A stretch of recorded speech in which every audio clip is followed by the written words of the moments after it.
நம்ம கிராமப்புறங்களில் வயல்வெளி ஓரத்துல, ரோட்டோரம், காலி நிலங்கள்ல சின்னதா பரவி வளர்ற ஒரு மூலிகை செடிதான் அம்மான் பச்சரிசி.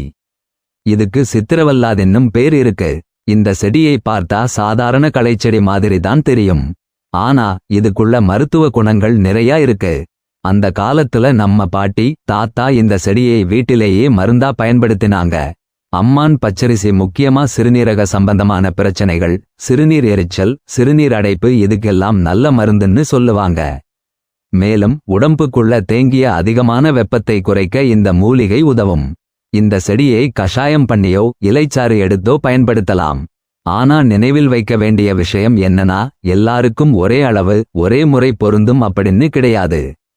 அதனால இந்த மாதிரி மூலிகைகளை மருந்தா எடுத்துக்கிறதுக்கு முன்னாடி நல்ல சித்த மருத்துவர் அல்லது நாட்டு வைத்தியர் ஆலோசனை கண்டிப்பா தேவை.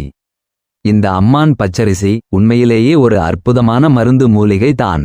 இன்னும் இப்படிப்பட்ட கிராமத்து மூலிகைகள் பற்றி தெரிஞ்சுக்க விரும்பினா இந்த வீடியோக்கு லைக் பண்ணுங்க, சேனலை சப்ஸ்கிரைப் பண்ணுங்க.